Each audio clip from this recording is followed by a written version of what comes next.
Duduk Bapak Ibu Saudara, Shalom. Puji Tuhan.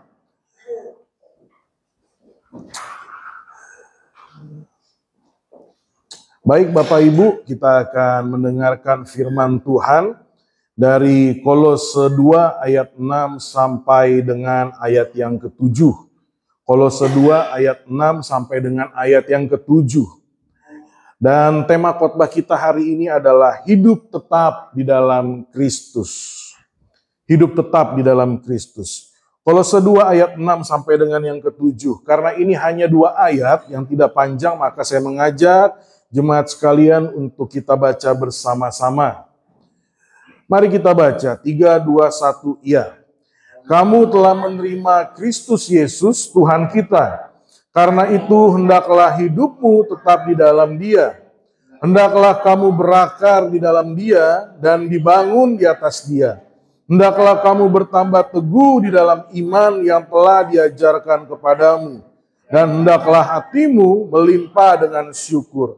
Bapak Ibu, di minggu lalu saya sudah menjelaskan apa saja tantangan yang ada yang dihadapi oleh jemaat Kolose.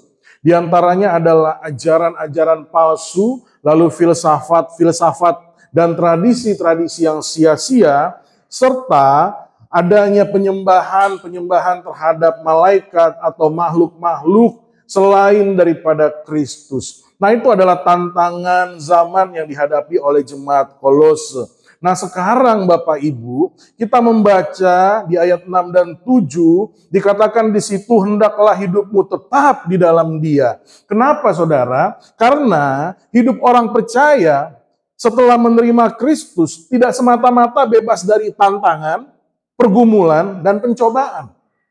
Ketika kita menerima Kristus, bukan berarti lalu kita kebal terhadap segala hal. Ketika kita menerima Kristus, bukan berarti jalan kita lalu menjadi lempeng. Lempeng atau lempeng atau apa ya? Lempeng ya. Lempeng.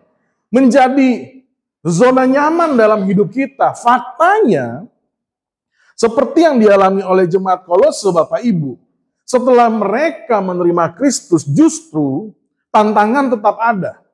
Pergumulan tetap ada. Bahkan pencobaan tetap ada.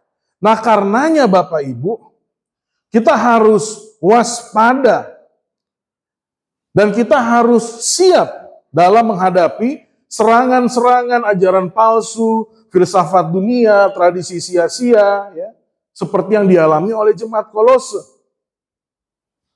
Nah Bapak Ibu, kalau kita perhatikan di masa sekarang Bapak Ibu, kita menghadapi yang namanya masa post-truth. Apa itu post-truth? Post-truth itu adalah di mana yang menjadi kebenaran itu seringkali bukan fakta. Tapi Bapak Ibu, segala sesuatu bisa jadi kebenaran, asumsi bisa jadi kebenaran, hal yang viral bisa jadi kebenaran. Ya. Nah, kita yang berada di zaman post-truth ini Bapak Ibu menjadi tantangan yang luar biasa berat. Kenapa? Karena akan mudah tergoncangkan, akan mudah pikiran kita beralih daripada Injil. Karena dunia kita diisi oleh hal-hal yang tidak berdasar. Ya.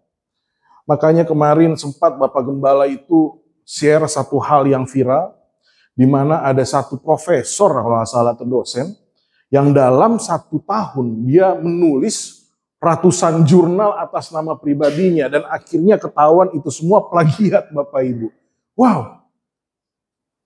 Bisa mendapatkan gelar itu, bisa mendapatkan pengakuan itu, padahal karya-karyanya merupakan plagiat. Ya kan? Nah ini hal-hal yang sebenarnya nyata di zaman kita. Nah karenanya Bapak Ibu, kita sebagai orang percaya setelah menerima Kristus tidak boleh bersantai-santai. Tidak boleh kemudian lengah. Tapi kita harus siap menghadapi serangan-serangan, tantangan zaman, pergumulan. Nah, Bapak Ibu dalam pembacaan kita tadi, Rasul Paulus menasihati jemaat Kolose supaya hidup tetap dalam Kristus. Jika diterjemahkan dari bahasa Yunani, hidup tetap di dalam Kristus, itu lebih tepatnya diterjemahkan dengan berjalanlah di dalam Kristus. Walk in Christ, walk in Him. Berjalanlah di dalam Kristus. Kenapa berjalan dalam Kristus? Karena yang pertama Bapak Ibu, kita percaya bahwa Yesus itu adalah jalan, kebenaran, dan hidup. Tidak ada seorang pun yang datang kepada Bapa jika tidak melalui Yesus. Yohanes 14 ayat 6. Kenapa berjalan bersama Yesus? Karena dialah jalan itu. Karena keselamatan hanya melalui Dia. Makanya tadi lagu yang kita nyanyikan, tiap langkahku diatur oleh Tuhan, takut cemas, ya kan? Karena kita bersama Dia, kita berjalan dalam Dia. Lalu yang kedua, kenapa berjalan dalam Dia? Karena itu perintah Tuhan. Dalam Yohanes 15 ayat 4. Tinggallah di dalamku dan aku di dalammu. Baru kita bisa berbuah. Jadi kalau menurut Yohanes 15, saudara, apa yang menjadi tugas kita orang percaya? Tinggal atau berbuah? Tinggal. Tanpa tinggal, kita nggak bisa berbuah.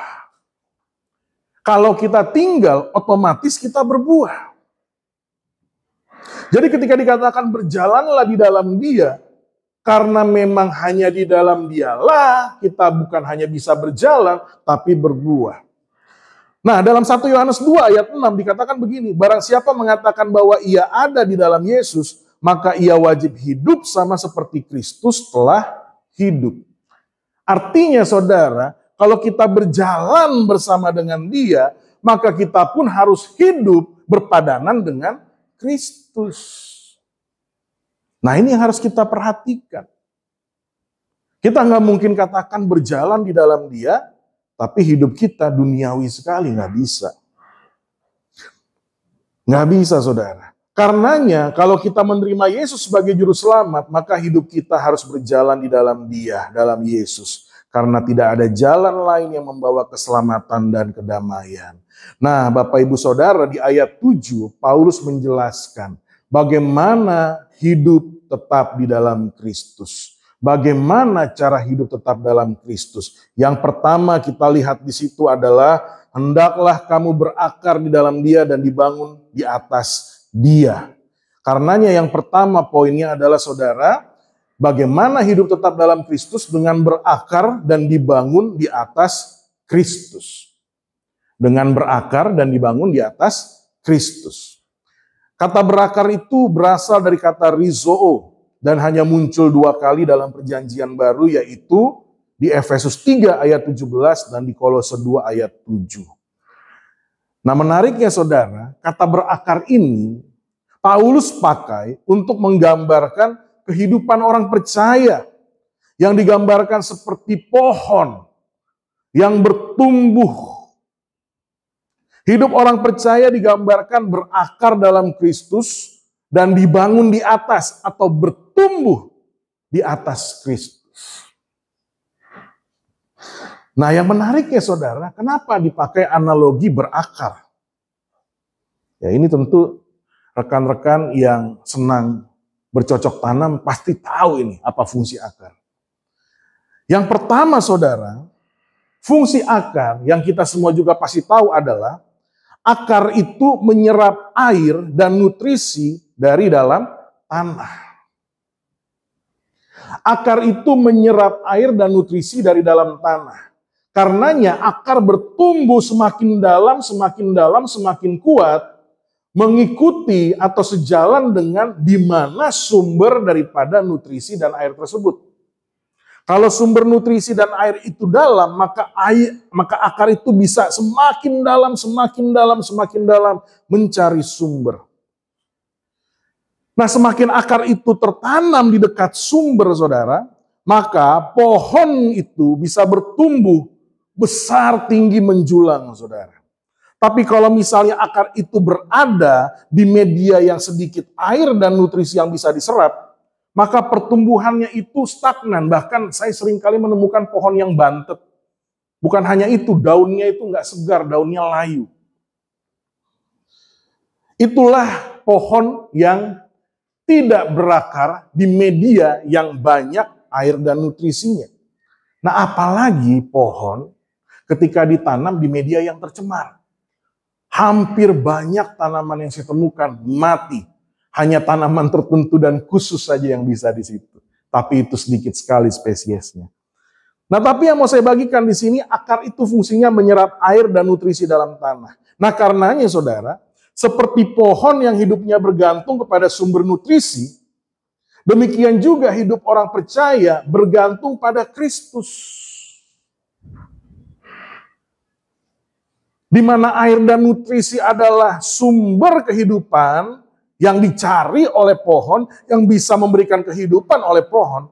Nah, dalam kehidupan orang percaya, sumber kehidupan kita adalah Kristus. Makanya dalam Yohanes 7 ayat 37 sampai 38, Yesus katakan, "Akulah air hidup. Barang siapa percaya kepada Yesus, di dalam hidupnya mengalir air kehidupan." Luar biasa ya. Jadi Yesus ini sangat kontekstual sekali pengajarannya. Yesus datang supaya kita punya hidup dan mempunyainya dalam segala kelimpahan. Yohanes 10 ayat 10b. Jadi jelas sekali saudara, dia sumber kehidupan. Kalau hidup kita mau bertumbuh, hidup kita mau kuat, maka kita harus berakar kuat di dalam Kristus yang adalah sumber kehidupan. Dan ini tegaskan lagi dalam Yohanes 3 ayat 16. Barang siapa percaya kepadanya tidak akan binasa, melainkan beroleh hidup yang kekal. Nah saudara, jadi berakar dan dibangun di atas dia memiliki arti bahwa kita harus berharap penuh kepada Kristus sebagai sumber kehidupan. Sepenuhnya mengandalkan Tuhan dalam hidup kita. Pengharapan kita hanya kepada Kristus. Gak ada hal lain yang bisa diharapkan selain Kristus. Karenanya kalau kita baca, kita mundur ke belakang, Kolose 1 ayat 23 dikatakan jangan mau digeser dari pengharapan Injil. Artinya jangan kita mau berharap dari sumber lain selain Kristus yang diberitakan Injil. Injil berkata Yesus juru selamat. Kita diselamatkan oleh iman. Anugerah Allah diberikan kepada kita. Kalau dikatakan kita berakar, berarti saudara, itu yang kita pegang. Pengharapan kita hanya kepada Yesus, saudara. Nah, realitasnya saudara,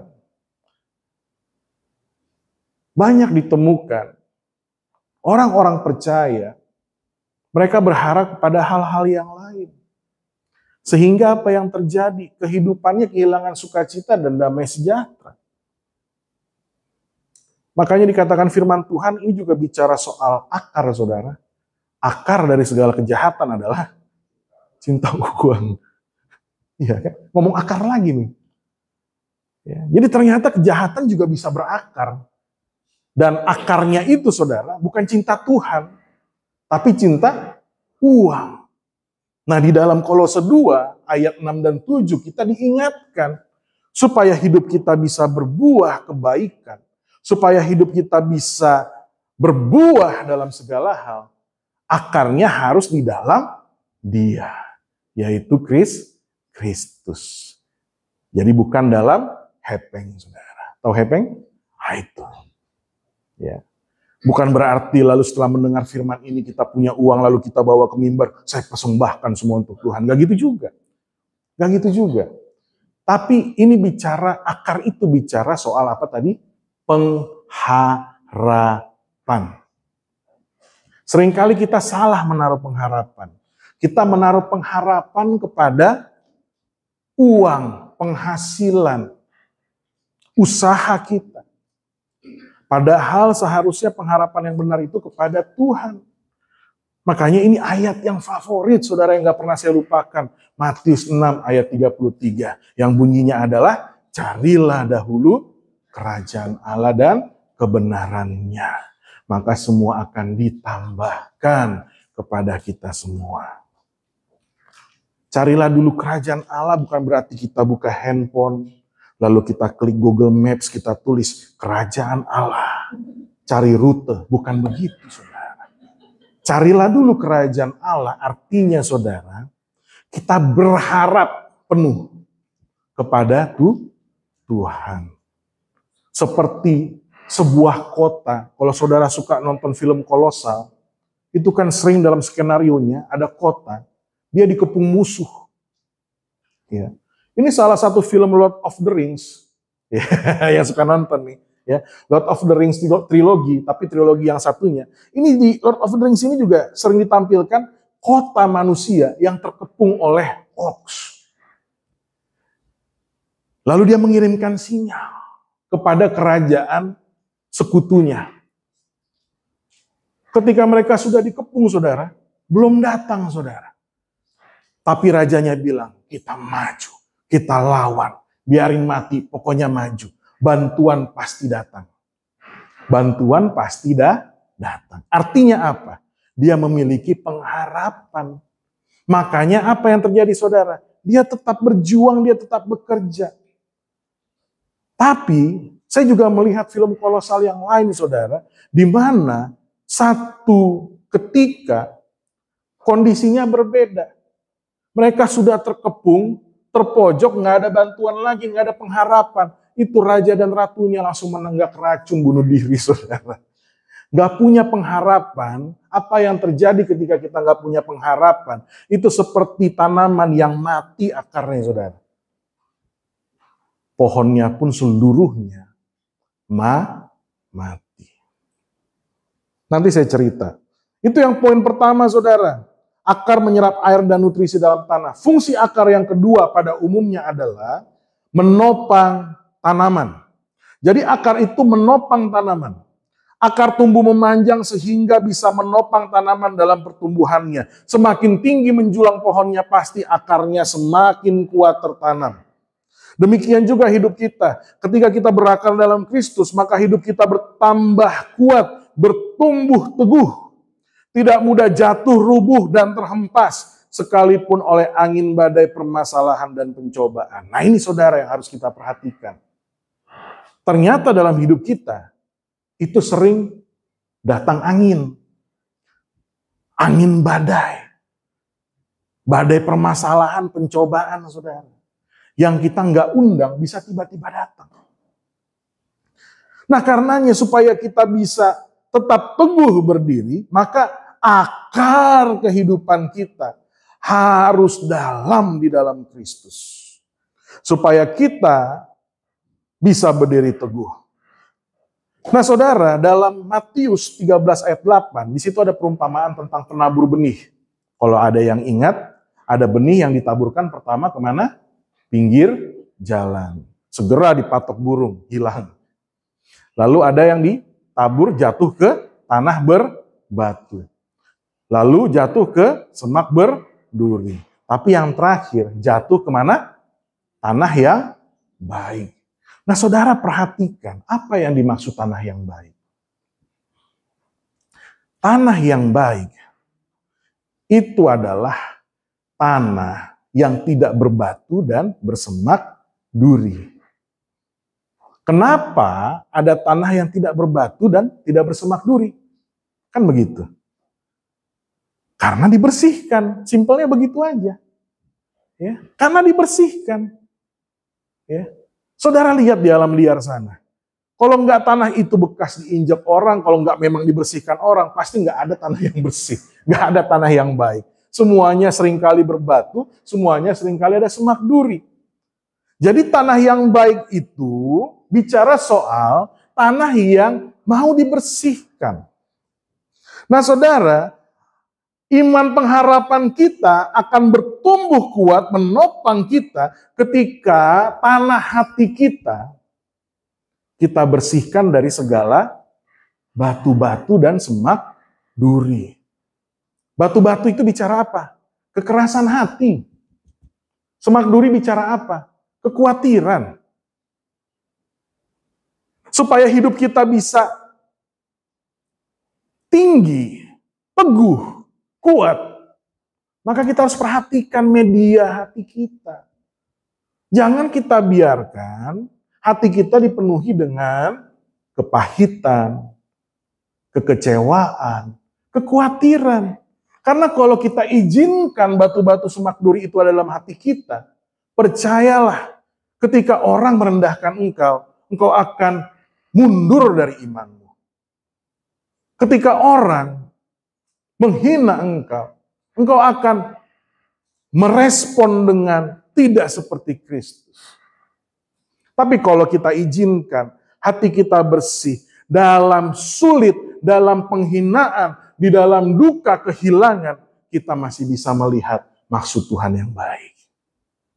Ya, saya jadi ingat kemarin tuh anak youth, dia sharing di sini tentang up and down dipimpin oleh Bona.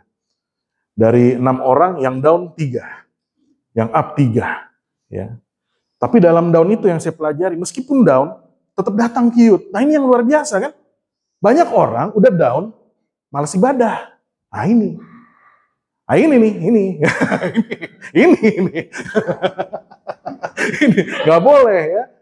Walaupun down lagi dalam keadaan susah, harus punya kerinduan.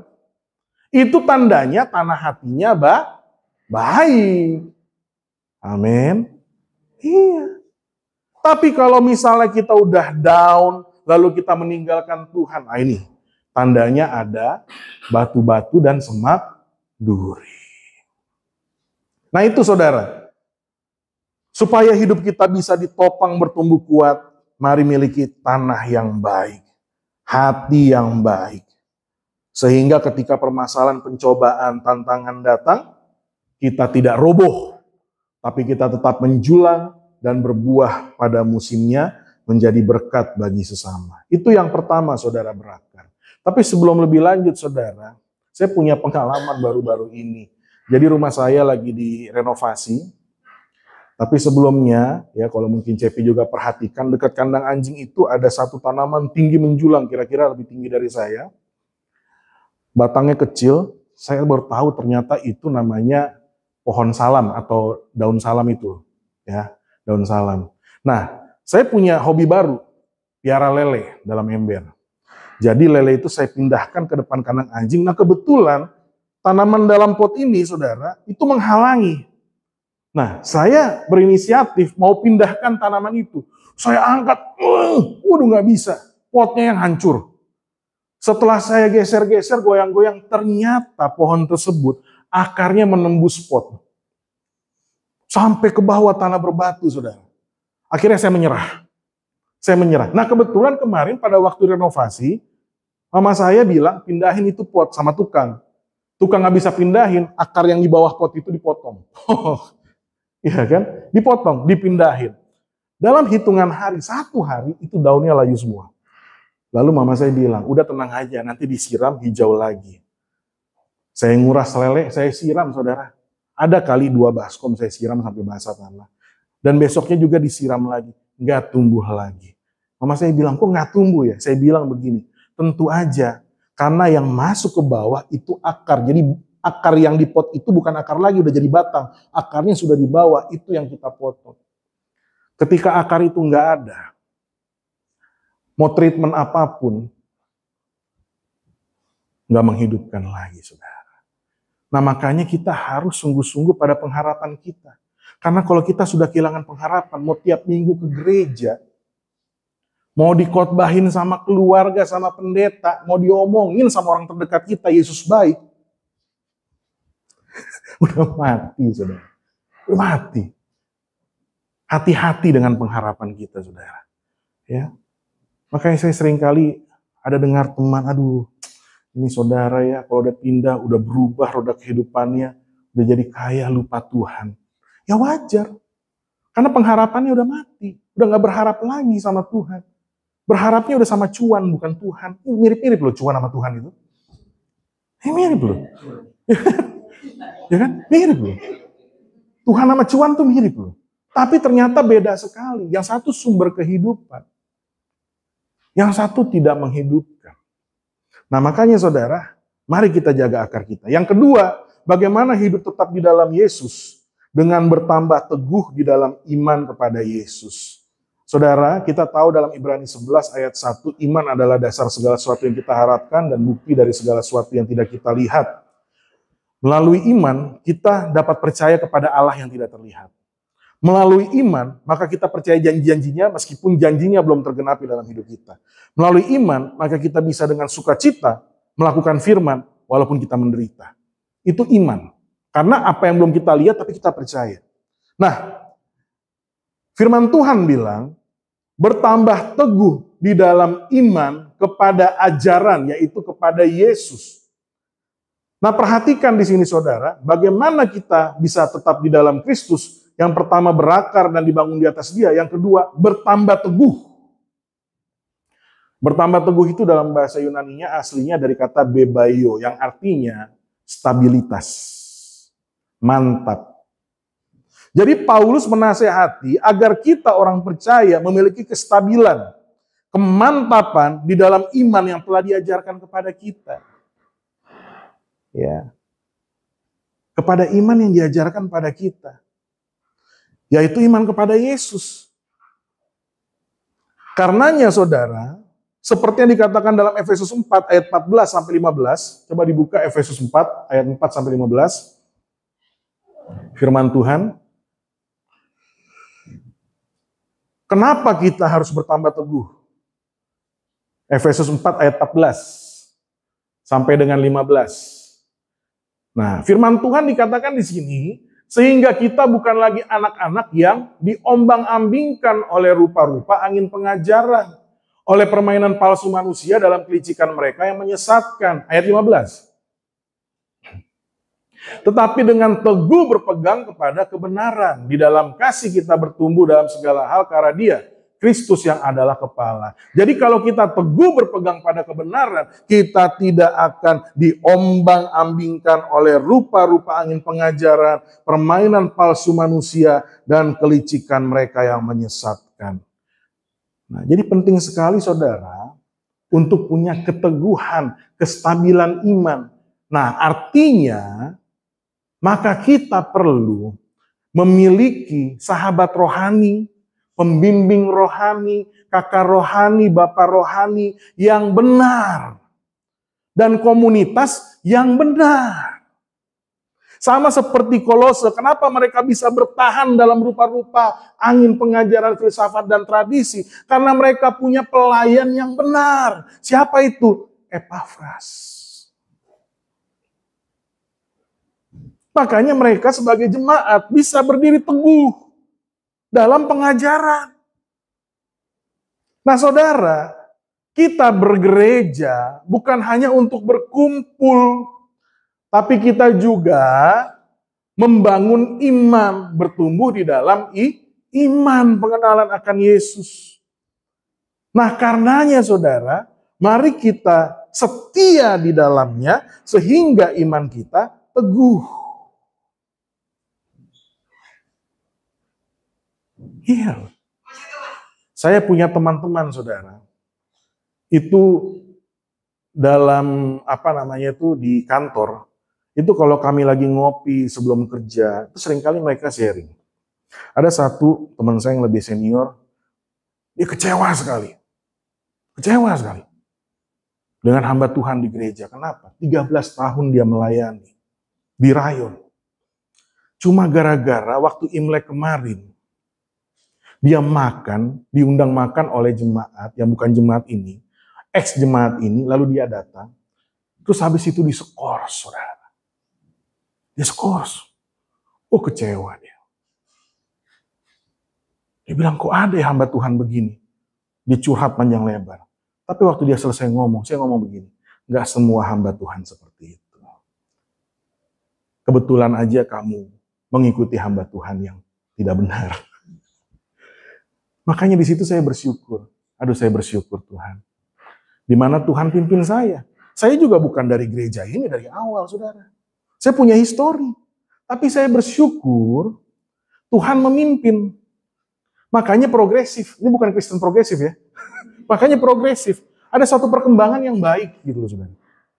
Saya dipertemukan, saya beruntung. Saya dipertemukan dengan hamba-hamba Tuhan, dan ketika hamba Tuhan ini udah mulai, Tuhan kasih tanda-tandanya, sehingga saya dipertemukan lagi. Karena percaya nggak saudara, pertemuan saudara dengan pembimbing rohani, sahabat rohani, itu anugerah Tuhan. Anugerah Tuhan. Saya juga punya bapak-bapak rohani. Di Bekasi ada beberapa, di Jakarta ada beberapa. Dan yang saya heran, kok mereka mau ya melihat saya bukan siapa-siapa. Anak pendeta juga bukan. Artinya pertemuan kita, relasi kita dengan orang-orang yang cinta Tuhan, orang-orang yang menuntun kita dengan benar, itu adalah kasih karunia Tuhan. Karena percaya nggak saudara? Banyak orang yang cenderung memanfaatkan daripada memberdayakan. Iya. As long as you have benefit, selama kamu useful, come on. Ya udah nggak berguna lagi, kayak gitu. Nah ini yang bahaya nih. Ini yang bahaya. Nah makanya saudara bersyukur kalau kita berada di dalam satu komunitas dan kita juga dikaruniakan Tuhan orang-orang yang mau membimbing kita, menemani kita dalam spiritual growth, dalam perjalanan spiritual journey, perjalanan spiritual kita. Itu karunia Tuhan. Yang terakhir saudara, bagaimana supaya kita tetap teguh di dalam Kristus. Tetap di dalam Kristus. Yang ketiga, hati kita melimpah dengan syukur. Nah saudara, dalam Kolose 3 ayat 17 dikatakan begini, dan segala sesuatu yang kamu lakukan dengan perkataan atau perbuatan, lakukanlah semuanya itu dalam nama Tuhan Yesus, sambil mengucap syukur oleh Dia kepada Allah Bapa kita. Artinya apa saudara? Semua tindakan kita harus disertai rasa syukur kepada Tuhan, karena Dia telah mengaruniakan kesempatan, kehormatan, kekuatan, penyertaan, pertolongannya kepada kita, sehingga segala perkara dapat kutanggung di dalam Dia. Filipi 4 ayat 13. Saudara, segala yang kita lakukan harus dengan ucapan syukur. Dan perhatikan nih yang mau saya katakan saudara. Kesetiaan kita kepada Tuhan hanya bisa kita lakukan kalau hati kita melimpah dengan syukur. Kalau hati kita tidak melimpah dengan syukur, kita akan dengan mudahnya berubah setia. Itu yang dialami bangsa Israel sebagai contoh. Mereka dibawa keluar dari perbudakan sekian ratus tahun, hanya melewati padang gurun saja, mereka lupa bersyukur. Dan ketika mereka lupa bersyukur padahal di hadapannya physically ada tiang awan, tiang api. Ketika mereka lupa bersyukur, pandangannya bukan kepada Tuhan yang nyata di tiang awan dan tiang api. Pandangannya, pikirannya kepada apa? Ikan asin di Mesir.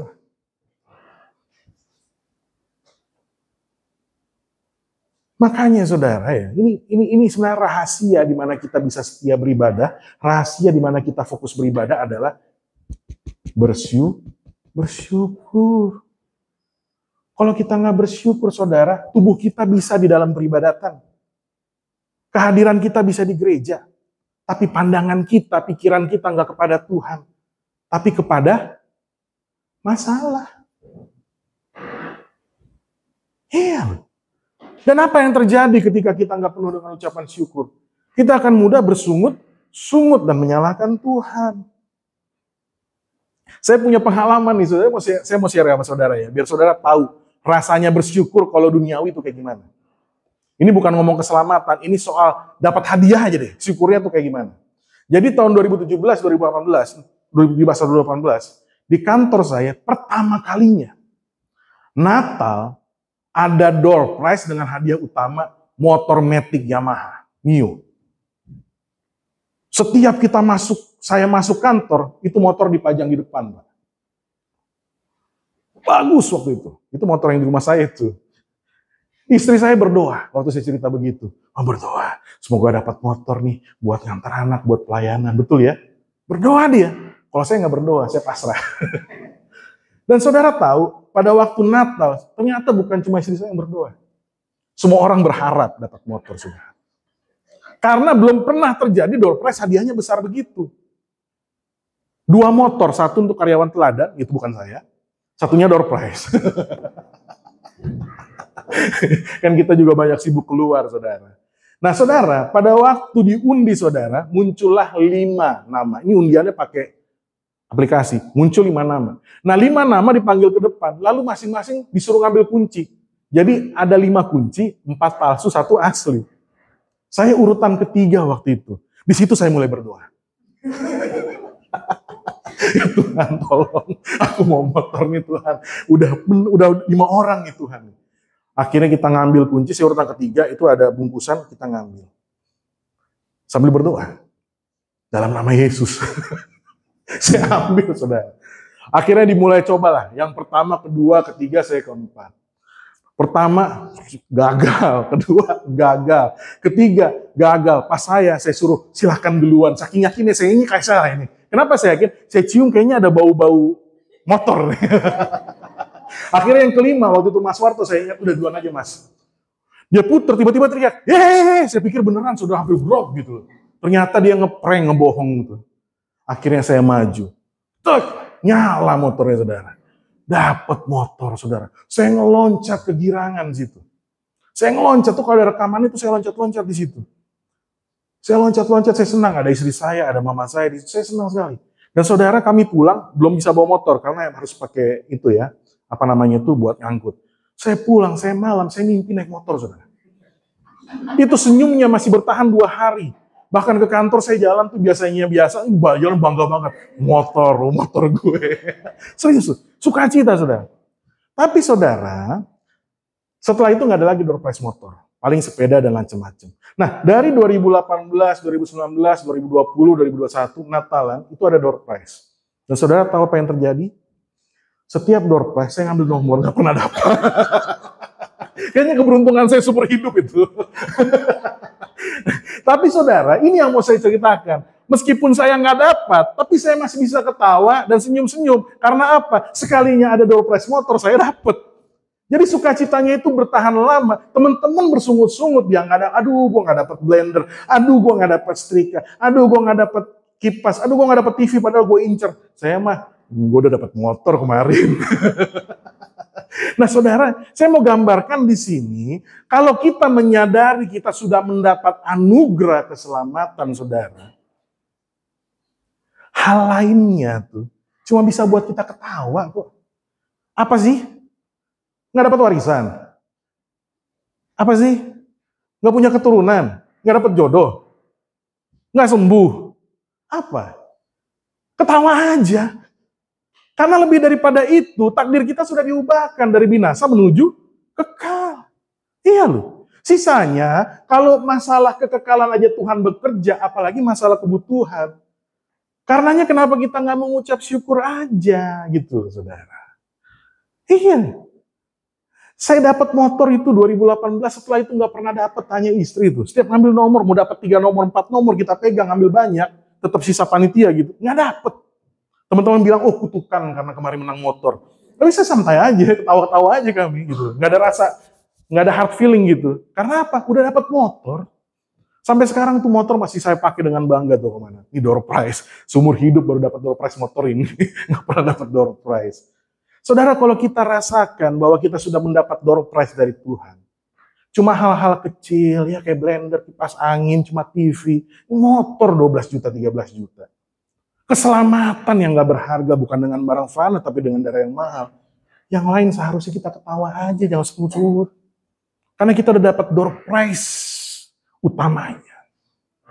Yaitu keselamatan kekal. Dan percayalah saudara. Percayalah. Meskipun keselamatan itu belum kita lihat ya, secara nyata ya. Percayalah. Kita sudah terima. Jaminannya Roh Kudus. Percayalah. Nah karenanya saudara dalam segala hal mengucap syukur. Nah disitulah kita bisa setia sama Tuhan. Disitulah kita bisa setia sama Tuhan. Ya. Makanya saudara nggak usah tanya-tanya sama saya kalau kita lagi jalan bareng, Pak, kenapa ya artis ini kok bisa murtad, pendeta ini bisa murtad? Gampang jawabannya. Nggak tahu bersyukur gitu aja. Nggak usah ngomong soal teologi. Gak usah ngomong soal pendapatan, udah intinya gitu, nggak tahu bersyukur. Dia nggak tahu betapa besarnya keselamatan yang sudah dia terima di dalam Kristus. Tapi kalau kita tahu keselamatan yang kita terima besar, saudara, istri galak kita ketawa, suami malas kita ketawa, Bona langsung ketawa beneran. Iya kan?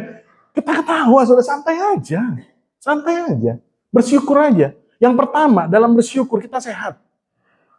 Amin. Iya loh. Bersyukur kita sehat.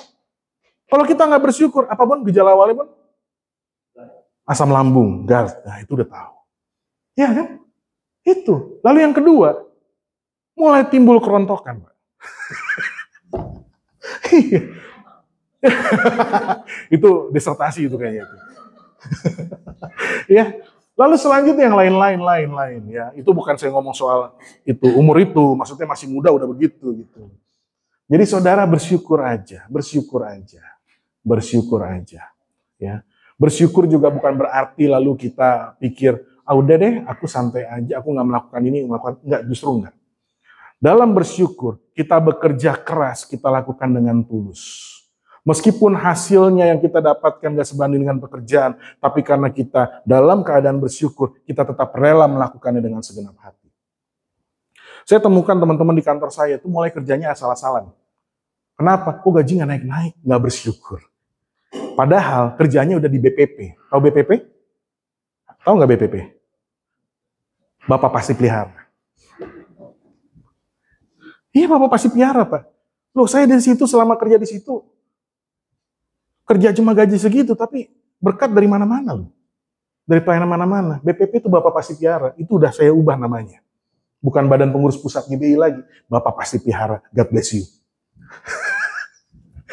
Jadi saudara mengucap syukur. Nah saudara sebagai penutup saudara, saya akan jelaskan lagi yang 3 tadi.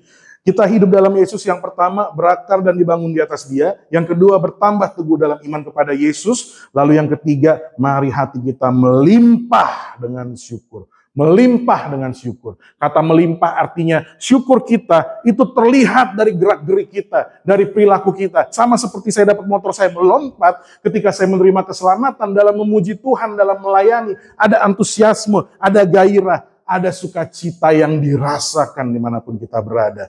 Karenanya saudara, mari kita hidup tetap dalam Yesus. Seperti firman Tuhan dalam Yeremia 17 ayat 7-8. Diberkatilah orang yang mengandalkan Tuhan, yang menaruh harapannya kepada Tuhan. Ia akan seperti pohon yang ditanam di tepi air, yang merambatkan akar-akarnya ke tepi batang air, dan yang tidak mengalami datangnya panas terik, yang daunnya tetap hijau, yang tidak khawatir dalam tahun kering, dan yang tidak berhenti menghasilkan buah. Amin saudara. Jadi mengandalkan Tuhan, berharap penuh kepada Tuhan. Maka walaupun ada panas terik, tapi kita tidak mengalaminya. Walaupun ada musim tahun kering, tapi kita tetap hijau dan tidak berhenti menghasilkan buah. Amin untuk firman Tuhan. Saya undang pemain musik.